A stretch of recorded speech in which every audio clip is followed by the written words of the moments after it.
ജയിച്ചാൽ ബിജെപിയിലേക്ക് പോകില്ല എന്ന് കോൺഗ്രസ് സ്ഥാനാർത്ഥി പരസ്യം നൽകിയ സംഭവം ആ പാർട്ടിയുടെ ഗതികേടാണ് സൂചിപ്പിക്കുന്നതെന്ന് മുഖ്യമന്ത്രി പിണറായി വിജയൻ. ഇത് അങ്ങേയറ്റം നാണക്കേടാണെന്നും മുഖ്യമന്ത്രി പറഞ്ഞു. ഒരു സംശയത്തിനും ഇടയില്ലാത്തയാളെ വേണം ലോക്സഭയിലേക്ക് അയക്കാൻ. ജയിച്ചാൽ കാലുമാറില്ല എന്ന വിശ്വാസം പരമപ്രധാനമാണെന്നും മുഖ്യമന്ത്രി ഓർമ്മിപ്പിച്ചു. എറണാകുളം വൈറ്റിലയിൽ LDFന്റെ തെരഞ്ഞെടുപ്പ് പ്രചരണ യോഗത്തിൽ സംസാരിക്കുകയായിരുന്നു മുഖ്യമന്ത്രി. കോൺഗ്രസ് ഇവിടെ ഒട്ടേറെ വാദങ്ങളുമായി പ്രത്യക്ഷപ്പെടുന്നുണ്ട്. നമുക്കറിയാം അവരുടെ അവസ്ഥ എന്താണ്. വിശദമായി ആ കാര്യത്തിലേക്ക് ഇപ്പോൾ പോകേണ്ടതായിട്ടില്ല. ഇപ്പോൾ നേരത്തെ ഞാനൊരു പരസ്യം കണ്ടു, ഒരു സ്ഥാനാർത്ഥിയുടെ പരസ്യം, കോൺഗ്രസ് സ്ഥാനാർത്ഥിയുടെ പരസ്യം. ആ പരസ്യം ആ സ്ഥാനാർത്ഥി കാലുമാറില്ല എന്ന് പറയുന്നൊരു പരസ്യമാണ്. എന്തൊരു ഗതികേടാണെന്ന് നോക്കണം. ഇത്തരം ആളുകളാണ് കോൺഗ്രസ്സിലുള്ളത്. ഇതെന്തുകൊണ്ടാണ് വന്നിട്ടുള്ളത്? എന്താണ് കോൺഗ്രസിൻ്റെ സ്ഥിതി നമ്മുടെ രാജ്യത്ത്? കോഴയാരോപണത്തിന് പിന്നിൽ CPIM ആണെന്ന MK രാഘവന്റെ പരാമർശത്തിൽ MK രാഘവന് CPIM വക്കീൽ നോട്ടീസ് അയച്ചു. MK രാഘവൻ പരാമർശം പിൻവലിക്കണമെന്നാവശ്യപ്പെട്ടാണ് നോട്ടീസ്. വിവരങ്ങളുമായി PV കുട്ടൻ ചേരുന്നുണ്ട്. കുട്ടൻ, വിശദാംശങ്ങൾ എന്താണ്? മനു, CPIM കോഴിക്കോട് ജില്ലാ സെക്രട്ടറി P മോഹൻ മാസ്റ്ററാണ് MK രാഘവനെതിരെ ഇപ്പോൾ വക്കീൽ നോട്ടീസ് അയച്ചിരിക്കുന്നത്. MK രാഘവന്റെ കോഴ വിവാദം ഉയർന്നു വന്ന സാഹചര്യത്തിൽ ആ വാർത്തക്ക് പിന്നിൽ CPIM-ഉം അതുപോലെ തന്നെ മാഫിയകളും നടത്തിയ ഗൂഢാലോചനയാണെന്ന് ആരോപണവുമായി MK രാഘവനും കോൺഗ്രസ് നേതാക്കളും രംഗത്ത് വന്നിരുന്നു. ഈ മാസം 4-ാം തീയതിയായിരുന്നു ഇക്കാര്യം വാർത്താ സമ്മേളനം നടത്തിക്കൊണ്ട് MK രാഘവൻ പറഞ്ഞത്. ഇതിനെതിരെയാണ് ഇപ്പോൾ CPIM വക്കീൽ നോട്ടീസ് അയച്ചിരിക്കുന്നത്. CPIM-ന് അപമതിപ്പുണ്ടാക്കുന്ന പ്രസ്താവനയാണ് MK രാഘവൻ നടത്തിയിരിക്കുന്നത്. ഈ ഒളിക്യാമറ വാർത്ത ദേശീയ ചാനൽ പുറത്തുവിട്ടതാണ്. അതുമായി ബന്ധപ്പെട്ട് CPIM-ന് യാതൊരുവിധ പങ്കുമില്ല. അക്കാര്യം MK രാഘവൻ അറിയാവുന്നതുമാണ്. എന്നിട്ടും തെരഞ്ഞെടുപ്പ് അടുത്ത വേളയിൽ, തെരഞ്ഞെടുപ്പ് പ്രചാരണങ്ങൾ നടക്കുന്ന വേളയിൽ അദ്ദേഹത്തിന് പറ്റിയ അല്ലെങ്കിൽ അദ്ദേഹം വലിയ കുടുക്കിലേക്ക് നീങ്ങുമ്പോൾ അതിൽ നിന്നും രക്ഷ നേടുന്നതിന് വേണ്ടി CPIM-ന് മേൽ ആരോപണങ്ങൾ ഉന്നയിക്കുകയാണ് എന്നാണ് ഇപ്പോൾ CPIM ജില്ലാ നേതൃത്വം പറയുന്നത്. ഇതിന്റെ അടിസ്ഥാനത്തിലാണ് ഇപ്പോൾ വക്കീൽ നോട്ടീസ് അയച്ചിരിക്കുന്നത്. ഈ വക്കീൽ നോട്ടീസ് ലഭിച്ച ഉടൻ തന്നെ വാർത്താ സമ്മേളനം നടത്തി MK രാഘവൻ ഈ പരാമർശം പിൻവലിക്കണമെന്നും മാപ്പ് പറയണമെന്നും വക്കീൽ നോട്ടീസിൽ പറയുന്നു. അതുപോലെ തന്നെ 50 ലക്ഷം രൂപ നഷ്ടപരിഹാരമായും ആവശ്യപ്പെട്ടിട്ടുണ്ട്.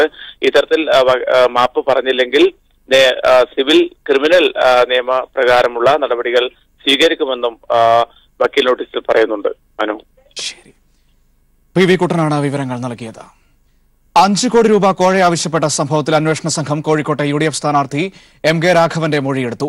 ചാനലും അന്വേഷണ പരിധിയിലെന്ന് പോലീസ്. അന്വേഷണം പ്രാഥമിക ഘട്ടത്തിലാണെന്നും മൊഴി നൽകിയതായും MK രാഘവൻ പറഞ്ഞു. രാവിലെ 7:15-ഓടെയാണ് ACP വാഹിദ്, DCP ജമാലുദ്ദീൻ എന്നിവർ മൊഴിയെടുക്കുന്നതിനായി MK രാഘവന്റെ കോഴിക്കോട്ടെ വസതിയിൽ എത്തിയത്. 1 മണിക്കൂർ 10 മിനിറ്റ് നീണ്ട മൊഴിയെടുപ്പിൽ കാര്യങ്ങൾ വിശദമായി ചോദിച്ചറിഞ്ഞു. മൊഴി രേഖപ്പെടുത്തിയെന്നും അന്വേഷണം തുടരുമെന്നും ACP വാഹിദ് അറിയിച്ചു. ചാനൽ മേധാവിയുടെയും റിപ്പോർട്ടർമാരുടെയും മൊഴിയെടുക്കും.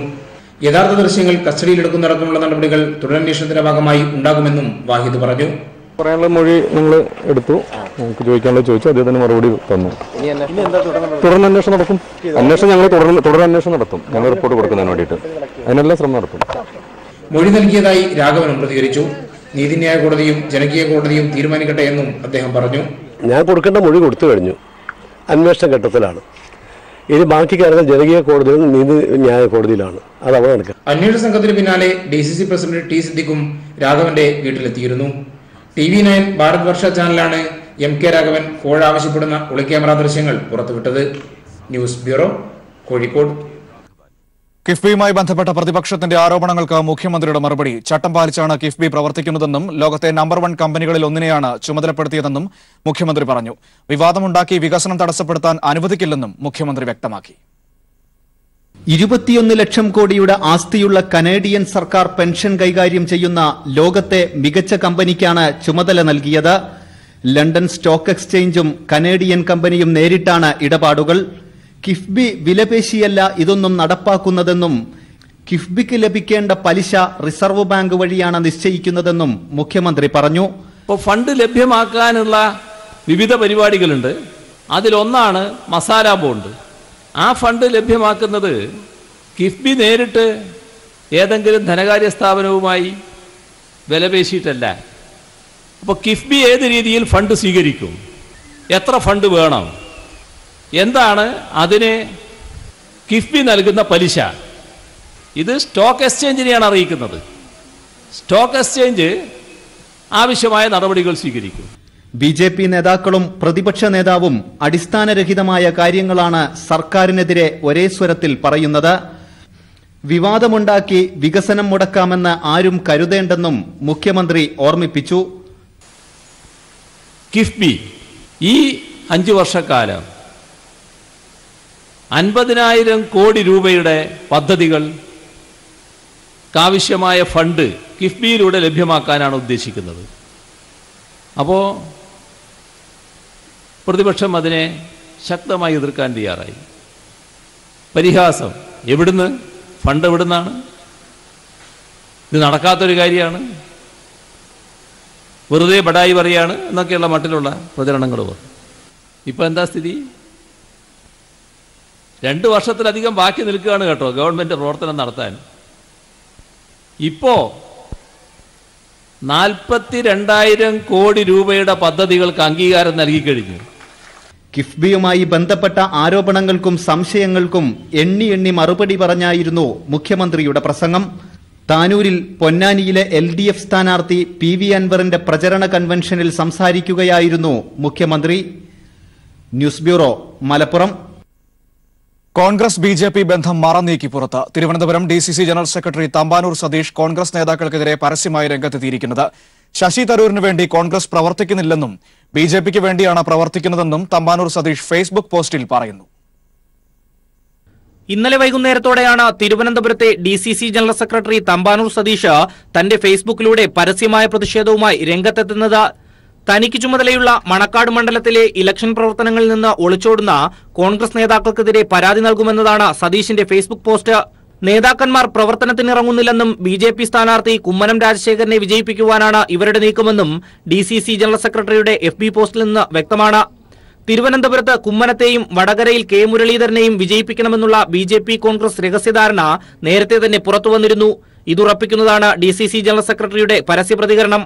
തിരുവനന്തപുരത്ത് ശശി തരൂർ UDF സ്ഥാനാർത്ഥിയായി വന്നതു മുതൽ DCCയിൽ വലിയ വിമർശനമുയർന്നിരുന്നു. DCC നേതൃത്വം വിളിച്ചാൽ പോലും ഫോൺ എടുക്കാത്ത ശശി തരൂർ തിരുവനന്തപുരത്ത് മത്സരിക്കേണ്ട എന്നതായിരുന്നു DCCയുടെ തീരുമാനം. ഇതിനു പിന്നാലെയാണ് DCCയുടെ ജനറൽ സെക്രട്ടറി തമ്പാനൂർ സതീഷ് തരൂരിനു വേണ്ടി പ്രവർത്തനത്തിനിറങ്ങാത്ത നേതാക്കന്മാർക്കെതിരെ രംഗത്തെത്തിയിരിക്കുന്നത്. തന്റെ FB പോസ്റ്റിൽ വരുന്ന കമന്റിന് തമ്പാനൂർ സതീഷ് നൽകുന്ന മറുപടി കോൺഗ്രസിന് BJPയുമായി രഹസ്യബന്ധമുണ്ട് എന്ന് വ്യക്തമാക്കുന്നതാണ്. എന്നാൽ വാർത്ത പുറത്തു വന്നതോടുകൂടി തമ്പാനൂർ സതീഷിന്റെ FB പേജിൽ നിന്നും കോൺഗ്രസ് നേതാക്കൾക്കെതിരെയുള്ള പോസ്റ്റ് അപ്രത്യക്ഷമായി. Rinu Sreedhar, news bureau, Thiruvananthapuram. ലോക്സഭാ തെരഞ്ഞെടുപ്പിൽ കൂടുതൽ VVPAT മെഷീനുകളിലെ വോട്ടുകൾ എണ്ണാൻ സുപ്രീംകോടതി ഉത്തരവ്. ഒരു മണ്ഡലത്തിലെ 5 VVPAT മെഷീനുകളിലെ വോട്ടുകളാണ് എണ്ണേണ്ടത്. രാജ്യത്താകമാനം 20,625 VVPAT മെഷീനുകളിലെ വോട്ടുകൾ എണ്ണും. 21 രാഷ്ട്രീയ പാർട്ടികൾ നൽകിയ ഹർജിയിലാണ് നിർണായകമായ ഉത്തരവ്. ഈ ലോക്സഭാ തെരഞ്ഞെടുപ്പ് മുതൽ ഉത്തരവ് ബാധകമാക്കുമെന്ന് തെരഞ്ഞെടുപ്പ് കമ്മീഷൻ അറിയിച്ചു. ലോക്സഭാ തെരഞ്ഞെടുപ്പിന്റെ ആദ്യഘട്ട വോട്ടെടുപ്പിന് 2 ദിവസം മാത്രമുള്ളപ്പോൾ വോട്ടെണ്ണൽ രീതിയിൽ സുപ്രീംകോടതി നിർണായകമായ ഭേദഗതി കൊണ്ടുവന്നു. ഒരു മണ്ഡലത്തിലെ 5 VVPAT മെഷീനുകളിലെ വോട്ടുകൾ ഇനി മുതൽ എണ്ണണം. നിലവിൽ ഒരു VVPAT മെഷീനാണ് ഒരു മണ്ഡലത്തിൽ എണ്ണുന്നത്. ഇത് സുപ്രീംകോടതി 5 ഇരട്ടിയാക്കി വർദ്ധിപ്പിച്ചു. അതിനുശേഷം മാത്രം ഫലപ്രഖ്യാപനം. രാജ്യത്താകമാനം 20,625 VVPAT മെഷീനുകൾ എണ്ണേണ്ടി വരും. കേരളത്തിൽ 700 മെഷീനിലെ സ്ലിപ്പുകളും എണ്ണുമെന്നാണ് കണക്ക്. VVPATകൾ എണ്ണേണ്ട മെഷീനുകൾ തെരഞ്ഞെടുക്കുന്നതിനും സുപ്രീംകോടതി നിർദ്ദേശം നൽകി. ക്രമത്തിലടുക്കിയിരിക്കുന്ന മെഷീനിൽ നിന്നും ഇടവിട്ടുള്ള VVPATകൾ വേണം തെരഞ്ഞെടുക്കാൻ. EVM മെഷീനിൽ രേഖപ്പെടുത്തിയ വോട്ട് കൃത്യമാണോ എന്ന് പരിശോധിക്കാൻ വോട്ടർമാർക്ക് നൽകുന്ന VVPAT സ്ലിപ്പുകളിലെ 50% എണ്ണി മാത്രമേ ഫലം പ്രഖ്യാപിക്കാവൂ എന്നാവശ്യപ്പെട്ട് 21 രാഷ്ട്രീയ പാർട്ടികളാണ് സുപ്രീംകോടതിയിൽ ഹർജി നൽകിയത്. ഹർജിയിൽ വിശദമായ വാദം കേട്ട ചീഫ് ജസ്റ്റിസ് അധ്യക്ഷനായ ബെഞ്ച് VVPAT വോട്ടുകൾ എണ്ണുന്നത് രാഷ്ട്രീയ പാർട്ടികൾക്കും വോട്ടർമാർക്കും സംതൃപ്തി നൽകുമെന്ന് ചൂണ്ടിക്കാട്ടി. തെരഞ്ഞെടുപ്പ് സുതാര്യമാക്കാനും ഇത് സഹായകമാകും. എന്നാൽ 50% VVPAT എണ്ണുന്നതിനോട് തെരഞ്ഞെടുപ്പ് കമ്മീഷൻ യോജിച്ചില്ല. ഫലപ്രഖ്യാപനത്തിന് കാലതാമസം ഉണ്ടാക്കുമെന്നായിരുന്നു തെരഞ്ഞെടുപ്പ് കമ്മീഷന്റെ വാദം പൂർണ്ണമായും അംഗീകരിക്കാതെയാണ് സുപ്രീംകോടതി 5% വോട്ടെണ്ണാൻ ഉത്തരവിട്ടത്. സുപ്രീംകോടതി ഉത്തരവ് ഈ തെരഞ്ഞെടുപ്പ് മുതൽ പ്രാബല്യത്തിലാക്കുമെന്ന് കേന്ദ്ര തെരഞ്ഞെടുപ്പ് കമ്മീഷൻ അറിയിച്ചു. News bureau, Delhi. ശബരിമലയും രാമക്ഷേത്രവും ആയുധമാക്കി BJP പ്രകടന പത്രിക. രാമക്ഷേത്ര നിർമ്മാണത്തിൽ നിന്ന് പിന്നോട്ടില്ലെന്നും ശബരിമലയിൽ ആചാര സംരക്ഷണം ഉറപ്പാക്കുമെന്നും പ്രകടന പത്രികയിൽ വാഗ്ദാനം. അതേസമയം കർഷകരെയും മധ്യവർഗത്തെയും ലക്ഷ്യം വെച്ചുള്ള പത്രികയിൽ 2014 വാഗ്ദാനങ്ങൾ അതേപടി ആവർത്തിക്കുകയാണ്.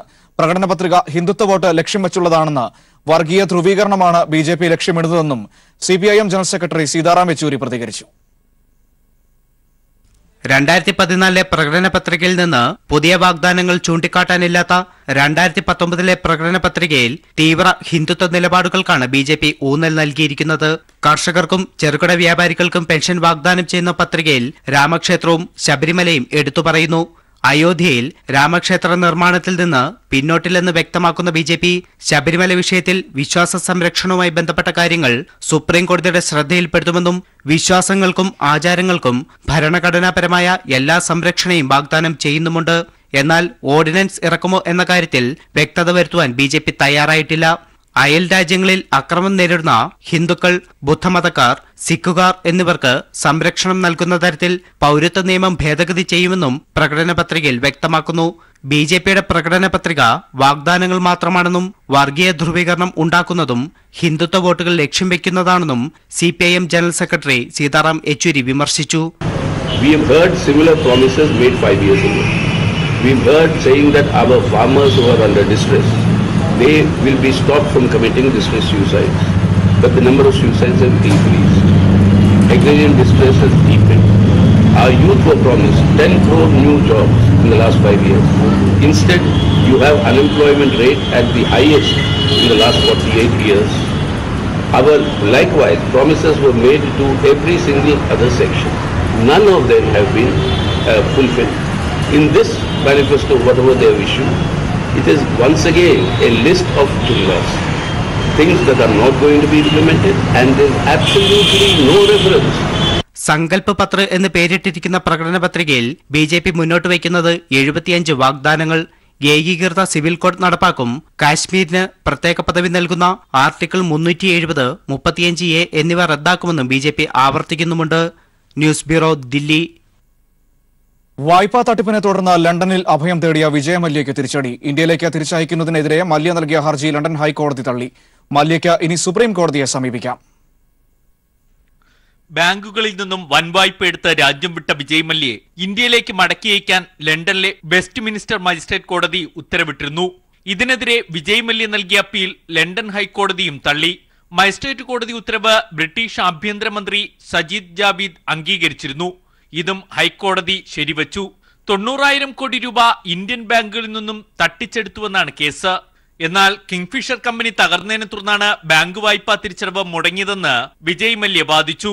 തന്റെ ഇന്ത്യയിലെ വസ്തുക്കൾ പിടിച്ചെടുത്ത് വായ്പാ തുക ബാങ്കുകൾക്ക് തിരിച്ചെടുക്കാമെന്നും മല്യ അറിയിച്ചു. പക്ഷേ ഹൈക്കോടതി വിജയ് മല്യയുടെ വാദം തള്ളി. ഇനി വിജയ് മല്യയ്ക്ക് ലണ്ടനിലെ സുപ്രീം കോടതിയിൽ അപ്പീൽ നൽകാം. News bureau, Delhi. വ്യവസായങ്ങളുടെ കുരുതിക്കളമാണ് രാഹുൽ ഗാന്ധിയുടെ അമേഠി. 500ഓളം ഇടത്തരം വൻ വ്യവസായശാലകളിൽ 380 വ്യവസായശാലകളും അടച്ചുപൂട്ടിക്കഴിഞ്ഞു. ബാക്കിയുള്ള പലതും അടച്ചുപൂട്ടൽ ഭീഷണിയിലും. കഴിഞ്ഞ 15 വർഷത്തിനിടെ ഒരു തവണ പോലും പ്രധാന വ്യവസായ മേഖലയായ ജഗദീഷ്പൂരിൽ രാഹുൽ ഗാന്ധി സന്ദർശനം നടത്താൻ പോലും മനസ്സുകാട്ടിയിട്ടില്ല. ലക്നൌ വാരണാസി ദേശീയപാതയുടെ ഇരുവശങ്ങളിലുമായി പരന്നുകിടക്കുകയാണ് ജഗദീഷ്പൂർ. അമേഠിയുടെ വ്യാവസായിക തലസ്ഥാനമെന്നാണ് ജഗദീഷ്പൂർ അറിയപ്പെടുന്നത്. എന്നാൽ ഇന്ന് ജഗദീഷ്പൂരിന്റെ പ്രതാപം അസ്തമിച്ചു. രാജീവ് ഗാന്ധിയുടെ കാലത്ത് നിന്ന് അമേഠിയുടെ കടിഞ്ഞാൺ രാഹുലിന്റെ കയ്യിലെത്തിയതു തൊട്ട് വ്യവസായ കേന്ദ്രങ്ങളിലെ സൈറൺ മുഴക്കം നിലച്ചു തുടങ്ങി. 2.5 പതിറ്റാണ്ട് മുൻപ് വരെ 500ഓളം വ്യവസായശാലകൾ ഉണ്ടായിരുന്നു അമേഠിയിൽ. ഇതിൽ 380 എണ്ണവും ഇന്ന് അടച്ചുപൂട്ടി കഴിഞ്ഞു. अगर हम बात करें तो अराउंड 90 के आसपास अराउंड 500 इंडस्ट्रीज रजिस्टर्ड थी यहाँ पे. आज हम देखें तो 80% इंडस्ट्रीज क्लोज हैं. വർഷങ്ങൾക്ക് മുൻപാണ് സ്വകാര്യ മേഖലയിലെ മാൾവിക സ്റ്റീൽ ഫാക്ടറി സെയിൽ ഏറ്റെടുത്തത്. അമേഠിയിലെ പ്രധാന പൊതുമേഖലാ സ്ഥാപനമായ മാൾവികയിൽ ഇപ്പോൾ ഉൽപാദനം നിലച്ചു കഴിഞ്ഞു. സമീപത്ത് പ്രവർത്തിക്കുന്ന ബെല്ലും മോശം സ്ഥിതിയിലാണ്. Usha rectifier, Hindustan paper mill, യൂണിച്ചർ ടെക്സ്റ്റൈൽസ്, ഗോണ്ടി സിമെന്റ്സ് ഇങ്ങനെ നീളുന്നു വിവിധ കാലയളവിൽ പൂട്ടിപ്പോയ സംരംഭങ്ങളുടെ എണ്ണം. എന്നിട്ടും 15 വർഷത്തിനിടയിൽ ഒരിക്കൽ പോലും ഈ ദുരവസ്ഥ നേരിട്ട് കാണാനോ പരിഹരിക്കാനോ രാഹുൽ ഗാന്ധി ജഗദീഷ്പൂരിൽ എത്തിയില്ലെന്നതാണ് അത്ഭുതം. जैसा मैं देख रहा हूँ कि लास्ट 15 ईयर से राहुल गांधी आते तो हैं, एवरी ईयर एवरी 6 मंथ पे भी आते हैं, लेकिन जो यहाँ नेशनल हाईवे है उस नेशनल हाईवे से वो निकल जाते हैं. कभी उन्होंने इस एरिया में एंट्री ही नहीं किया। ഇതാണ് ആരിഫ് സിമെന്റ്സ് കമ്പനി. അടച്ചുപൂട്ടിയിട്ട് 10 വർഷം പിന്നിട്ടു. ഇവിടുത്തെ ജോലി പോയതോടെ ജീവിക്കാനായി വാച്ച്മാന്റെ ജോലി ചെയ്യുകയാണ് പഴയ എഞ്ചിൻ ഓപ്പറേറ്റർ വിശ്രാം. പണ്ട് വൈകുന്നേരങ്ങളിൽ ജഗദീഷ്പൂരിലെ ഫാക്ടറികളിലേക്കുള്ള റോഡുകളിൽ ജോലി കഴിഞ്ഞവരും അടുത്ത ഷിഫ്റ്റിന് കയറാനുള്ളവരും കൂട്ടം കൂട്ടമായി നടന്നു നീങ്ങുമായിരുന്നു. ഇന്ന് പേരിന് മാത്രമാണ് ഈ വഴികളിലെ ആൾപ്പെരുമാറ്റം. നോട്ട് നിരോധനത്തിനും GSTക്കും മുൻപ് തന്നെ ജഗദീഷ്പൂരിലെ വ്യവസായങ്ങൾ റിവേഴ്സ് ഗിയറിൽ ഓടിത്തുടങ്ങിയിരുന്നു. നോട്ട് നിരോധനവും GSTയും കൂടിയായതോടെ തകർച്ച സമ്പൂർണമായി. ജഗദീഷ്പൂരിൽ നിന്നും ക്യാമറാമാൻ അതുൽ CS-നൊപ്പം ശരത് കെ ശശി. ശ്വാസകോശ സംബന്ധമായ അസുഖത്തെ തുടർന്ന് കൊച്ചിയിലെ സ്വകാര്യ ആശുപത്രിയിൽ പ്രവേശിപ്പിച്ച KM മാണിയെ മുഖ്യമന്ത്രി പിണറായി വിജയൻ സന്ദർശിച്ചു. KM മാണിയുടെ ആരോഗ്യസ്ഥിതി മുഖ്യമന്ത്രി ചോദിച്ചറിഞ്ഞു. അതേസമയം ആശങ്കപ്പെടേണ്ട സാഹചര്യമില്ലെന്ന് നേരത്തെ ആശുപത്രി അധികൃതർ വ്യക്തമാക്കി. രക്തസമ്മർദ്ദവും നാഡിമിടിപ്പും സാധാരണ നിലയിലാണെന്ന് വ്യക്തമാക്കുന്ന മെഡിക്കൽ ബുള്ളറ്റിൻ ആശുപത്രി അധികൃതർ പുറത്തിറക്കിയിരുന്നു. അദ്ദേഹത്തെ കണ്ടു. മറ്റു വിവരങ്ങൾ ഡോക്ടർമാർ പറയട്ടെ. ഞാൻ അദ്ദേഹത്തെ കണ്ടു, പിന്നെ കുടുംബാംഗങ്ങളെ കണ്ടു. കാര്യങ്ങൾ ഡോക്ടർമാരുമായിട്ട് ചർച്ച ചെയ്തു. ആരോഗ്യസ്ഥിതിയെക്കുറിച്ച് ഡോക്ടർമാർ പ്രതികരിക്കുന്നതാണ്, ഞാൻ പറയുന്നില്ല നല്ലത്. BJPയുടെ 127 MPമാരെ സമ്മാനിച്ചത് കോൺഗ്രസ് ആണെന്നും കോൺഗ്രസിന്റെ പേര് തവള പാർട്ടി എന്നാക്കേണ്ടിയിരിക്കുന്നുവെന്നും CPIM പോളിറ്റ് ബ്യൂറോ അംഗം ബൃന്ദ കാരാട്ട്. തിരുവനന്തപുരത്ത് തെരഞ്ഞെടുപ്പ് പ്രചാരണ പരിപാടികളിൽ പങ്കെടുത്ത് സംസാരിക്കുകയായിരുന്നു ബൃന്ദ കാരാട്ട്. ലോക്സഭാ തെരഞ്ഞെടുപ്പ് പ്രചരണങ്ങൾക്ക് ആവേശം പകർന്നാണ് CPIM പോളിറ്റ് ബ്യൂറോ അംഗം ബൃന്ദ കാരാട്ട് പരിപാടികളിൽ പങ്കെടുത്തത്. പാറശാലയിൽ നടന്ന വനിതാ സംഗമം ബൃന്ദ കാരാട്ട് ഉദ്ഘാടനം ചെയ്തു. സമകാലിക രാഷ്ട്രീയ വിഷയങ്ങൾ വ്യക്തമാക്കിയ ബൃന്ദ കാരാട്ട് കോൺഗ്രസിനെ തവള പാർട്ടിയായാണ് വിശേഷിപ്പിച്ചത്. BJPയുടെ 127 MPമാർ കോൺഗ്രസിന്റെ സംഭാവനയാണെന്ന് ബൃന്ദ എടുത്തു പറഞ്ഞു. പാർലമെന്റിൽ മോദിയെ പ്രകീർത്തിച്ച് സംസാരിച്ച വ്യക്തിയാണ് തിരുവനന്തപുരത്തെ UDF സ്ഥാനാർത്ഥിയെന്നും ബൃന്ദ ഓർമ്മപ്പെടുത്തി. You find out from his parliament speeches how many times he has stood up and praised Narendra Modi. We want to ask, where were these people when the BJP was attacking the minorities? രാജ്യത്തിന്റെ നിലവിലെ സ്ഥിതിയിൽ ഇടതുപക്ഷം ജയിക്കേണ്ടതിന്റെ ആവശ്യകതയും Brinda Karat എടുത്തുകാട്ടി. LDF സ്ഥാനാർത്ഥി C Divakaran ഉൾപ്പെടെയുള്ള ഇടതുപക്ഷ നേതാക്കളും പരിപാടിയിൽ പങ്കെടുത്തു. നൂറുകണക്കിന് വനിതകളാണ് സംഗമ പരിപാടിയിൽ പങ്കെടുത്തത്. News bureau, Thiruvananthapuram.